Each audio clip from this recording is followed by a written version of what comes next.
Alright, so why did I go custom? Well, here's why. Through the years, most of us start off with off-the-shelf rods, whether that's G. Loomis, Shimano, Dobbins, whatever rods you may think of. You know, walk into a Bass Pro, I want this rod, that rod. Walk into Academy, you get that rod, this rod. Well, I kind of got a little tired of it. And then I tried a custom rod. You know, my first custom rod actually came way back when I was still living in California. My buddy Brandon Miller was actually wrapping rods himself. And the blanks that he were using was Rain Shadow blanks. And I'll tell you what, there's no going back as soon as you get a custom rod in your hand. Being able to have the versatility of choosing the rod and building the rod you want for the fishery you're going to go fish at or the target that you're going to go for, it's second to none. I prefer using Rain Shadow rod blanks. They come from the Batson family.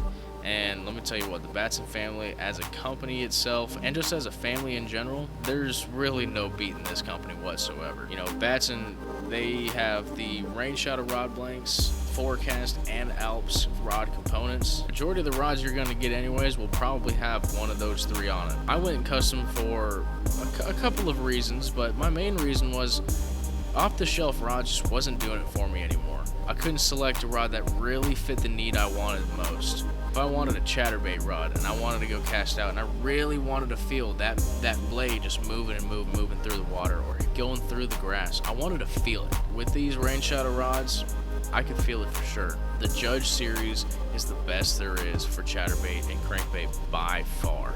It is hands down not comparable to any off-the-shelf rod. Now yes, off-the-shelf rods are great. You know, if you like them, go for it. But I'll tell you what, as soon as you get a custom rod in your hand, you're going to be changing your mind real quick. Another reason why I decided to go custom were my hands. My hands, I started to develop some arthritis in my hands, and holding the off-the-shelf rods, they were just a little too heavy for me, and I couldn't just keep holding it the way I wanted it to and fish for as long as I wanted to during the day.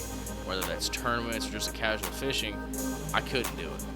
As soon as I got one of these custom rods in my hands and saw and felt how light they were, was uncomparable to the off-the-shelf rods. I can hold the rod and fish longer every day I go out. These Rain Shadow blanks, they're light as can be. Matching them with any of the Alps and Forecast components, making it light, and choosing which eyes you want, what thread you want, everything just makes it, when it's all wrapped into one, but get it? Wrapping rods. I'm funny. But no, comparing it all together to a big box rod or a big name rod to a custom rod, there's no comparison. Now, this is the way that I choose it. I love using a custom rod, building it the way I want, make color schemes that I like. I'm not a big cork guy when it comes to my rods. I do like a carbon fiber. I do like that EVA on it. But I want you to go out and try yourself a Rain Shadow blank, or just go to your local rod dealer that sells blanks, sells components and everything, and go try it out. Because as soon as you get one wrapped, made for you and the way that you fish, go for it, try it. It'll change the way you look at off-the-shelf rods by far, and I can guarantee that. As I'm getting older, and as some of these older fishermen go, and the fisherwomen go, the hands, they're breaking down a little bit. You know, you're always holding a rod in your hand. You're always casting. And the more casts you make, the more worn out you're gonna get. But with these custom rods, you'll be fishing all day. Go out and get yourself a custom rod. Try that thing out. Tell me what you really think about name brand rods. You have a good one. We're going to see you on the next one. I'm going to try to go get some more on the water time and try to go fish some more because I'm due for a fish. All right. So let's go get it. Have a good one. Keep your tight lines. See you guys on the water.